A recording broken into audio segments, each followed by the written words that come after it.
ঠিক আছে, তুমি এই নাম্বার। এই বিশাল আদিবাসী জনসমাবেশের প্রধান বক্তা, আদিবাসী সমাজের প্রতীক, আদিবাসী সমাজের স্বর্ণমূর্তির প্রতীক, আদিবাসী ভাষার বিজেতা, যিনি সারা পশ্চিমবঙ্গ সমেত ভারতবর্ষের নাম সবাই একটাকে চিনে জানে, প্রাক্তন এমপি মাননীয় সাল খান মুর্মু মহাশয়কে আমি জোহার, নমস্কার, প্রণাম, সম্মান জানাই।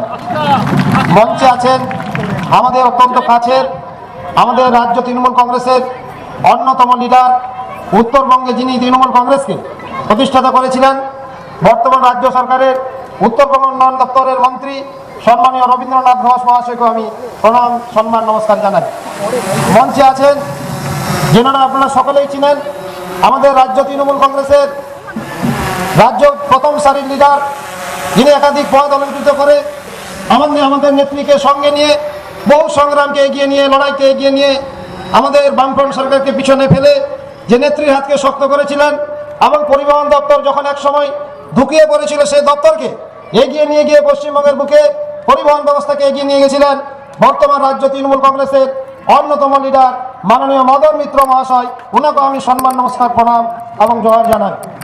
মঞ্চে আছেন আমাদের আরেকজন বিশিষ্ট সমাজসেবী, যিনি পর্দার পিছন থেকে আমাদের পার্টিকে এবং সাধারণ মানুষকে এগিয়ে নিয়ে যাচ্ছেন, বিজেপির মতো সন্ত্রাসবাদী দলকে, সাম্প্রদায়িক দলকে পিছনে ফেলিয়ে আমাদের এগিয়ে নিয়ে যাচ্ছেন সম্মানীয় মাননীয় আমাদের বড় দাদা ভাই, আমাদের সম্মানীয় কৌস্তব রায় মহাশয়। ওনাকেও আমি সম্মান, নমস্কার, অভিনন্দন, শুভেচ্ছা জানাই। মঞ্চে আছেন আমাদের একটু আগে সুন্দরভাবে আদিবাসী সমাজের মায়েদের প্রতীক, ভালোবাসা, সম্মানের প্রতীক, যিনি সর্বক্ষণে সংসার জীবন ত্যাগ করে ভারতবর্ষের 5টি রাজ্যে আদিবাসী সমাজকে এগিয়ে সংস্কার মুক্ত করতে নিয়ে যেতে, কুসংস্কার থেকে এগিয়ে নিয়ে যেতে, আদিবাসী সমাজের জন্য নিজের সংসার ত্যাগ করে সাল খান মুর্মুজির অন্যতম প্রিয় সহধর্মিনী মাননীয় সুমিত্রা মুর্মু মহাশয়া, সারা ভারতবর্ষে জেডিপির কেন্দ্রীয় সভানেত্রী, ওনাকে আমি জোহার, সম্মান, নমস্কার, প্রণাম জানাই। মঞ্চে আজকের এই গাজলের কলেজের মাঠে বিশাল আদিবাসী সমাজের আয়োজক, আহ্বায়ক, আদিবাসী সেঙ্গেল অভিযান এবং জেডিপির উদ্যোগে যিনি এই প্রোগ্রাম আয়োজন করেছেন ভাই মোহন হাসদা, জেডিপি রাজ্য সভাপতি, মালদা জেলা সভাপতি, তাকেও আমি জোহার জানাচ্ছি, সম্মান জানাচ্ছি। মঞ্চে আরো অন্যান্য কেন্দ্রীয় নেতৃত্বরা আছেন, সকলের নাম আমি অতটা জানি না, চিনি না, সকলকে আমি সম্মান, নমস্কার, জোহার জানিয়ে মাত্র 2-3 কথা বলবো।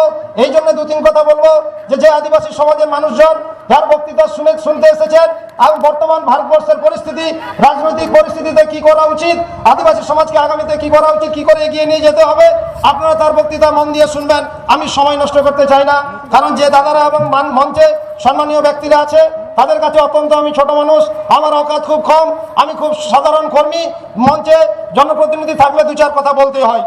আমি বলবো যেভাবে আদিবাসী সমাজ আজকে এগিয়ে এসেছে, দিদি যেভাবে ক্ষমতায় আসার পরে 11 সালের পরে আদিবাসী সমাজের মানুষজন যেভাবে পুরুলিয়া, মেদিনীপুর, ঝাড়গ্রামে পিঁপড়ের ডিম খেয়ে, কেন্দুপাতা বিক্রি করে সংসার চালাতো, তারা বাঁচত, তাদেরকে এগিয়ে নিয়ে যাওয়ার জন্য দিদি যে খাদ্য সাথী প্রকল্প 2 টাকা কেজিতে চাল গম শুরু করেছিলেন, সেই আদিবাসী সমাজের মানুষদের নিয়ে তাদের উদ্দেশ্য করে এই প্রকল্প শুরু করেছিলেন। আজকে আমরা দেখতে পাচ্ছি দিদি বিসিডব্লিউ প্রজেক্টের মাধ্যমে, ইন্টিগ্রেটেড ট্রাইবাল ডেভেলপমেন্ট প্রজেক্টে আমি গতবারও মেম্বার ছিলাম জেলা পরিষদের, বর্তমান উত্তর দিনাজপুরের জেলা পরিষদের কর্মাধ্যক্ষ রয়েছি।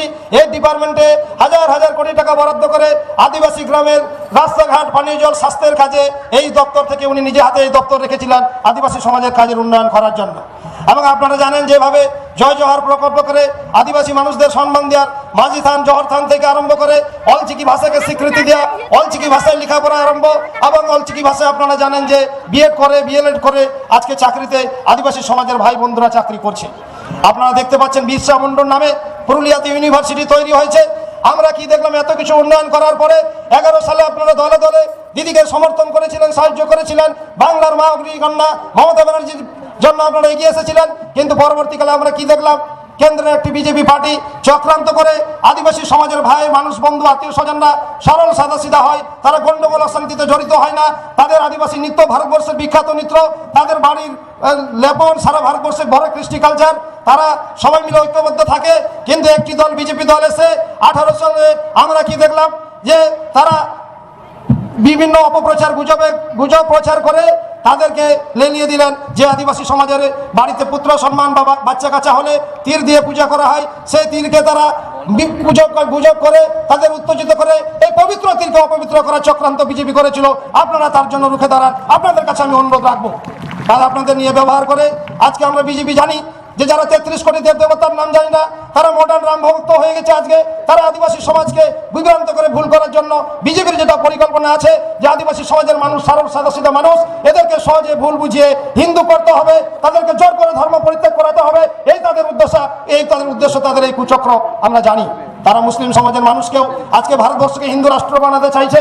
তাদের এই পরিকল্পনা রুখে দিতে হবে। আমি আর বক্তৃতা দীর্ঘায়িত করব না। আপনারা জানেন যে আমি দীর্ঘদিন ধরে এই গাজলের পাশে ইটাহারে, এখান থেকে 5-6 মিনিট লাগে, এই গাজলে স্কুলে আমি পড়াশোনা করেছি। আমার বাবা পড়াশোনা করেছে, হস্টেলে থেকেছে। আমি মালদাতে পড়াশোনা করেছি, মানুষ হয়েছি। আমি বহুদিন ধরে 2003-4 থেকে তৃণমূল কংগ্রেসের সঙ্গে যুক্ত। মদনদাকে দেখে আদর্শে আমরা রাজনীতি করেছি, দিদির আদর্শে রাজনীতি করেছি। যে মদনদা এক সময় এসেছিলেন 2013 সালে, যখন আমি প্রথম নির্বাচনে দাঁড়াই, এই কথাটা না বললে নয়। উনি এসে বলেছিলেন, ভাই আমরা মানুষজনকে বলেছিলেন যে আমরা মুশারফকে হিরোকে দাঁড় করিয়ে দিয়েছি, আপনারা ভোট দেন। আমি মদনদাকে ওই পরিপ্রেক্ষিতে একটা কথা আমাকে ঘুরিয়ে দিতে হয়, আসলে আমি হিরো না দাদা, আপনি সারা জীবন হিরো। আপনাকে দেখলেই কলকাতার লোক, সারা পশ্চিমবঙ্গের লোক হিরো রূপেই চিনে, এইটুকুই আমি বলতে চাইছি। এবং পরবর্তীকালে 18 সালে উনি দ্বিতীয়বার আমার প্রচারে এসেছিলেন, এসে বলেছিলেন মুশারফ তোর কাছে 2 কাপ চা খাবো, তুই রেকর্ড ভোটে জিতবি। মদনদার আদর্শে, ওনার আশীর্বাদে আমি উত্তর দিনাজপুরে সবথেকে বেশি ভোটে জিতেছিলাম। তাই ওনাকে আমি ধন্যবাদ এবং শুভেচ্ছা জানাচ্ছি। আমি আর বক্তৃতা দীর্ঘায়িত না করে সকল আদিবাসী ভাই বন্ধু আত্মীয় স্বজন যারা এই জাহার থেকে এসেছেন, আপনারা জানেন যে দিদি আমাকে যোগ্য মনে করে এবার বিজেপির বিরুদ্ধে লড়াই করতে আপনাদের সকলের সমর্থন নিয়ে আমাকে প্রার্থী ঘোষণা করেছেন। আমি ইটাহার বিধানসভা কেন্দ্রে তৃণমূল কংগ্রেসের প্রার্থী হয়ে দাঁড়িয়েছি। আমি অনুরোধ করবো মোহন হাসদা থেকে আরম্ভ করে দুর্গা ভাই থেকে আরম্ভ করে যাদের সঙ্গে আমার বন্ধুত্ব সম্পর্ক রয়েছে, আপনারা আসুন, আমরা এই সাম্প্রদায়িক মুক্ত পশ্চিমবঙ্গ তৈরি করি।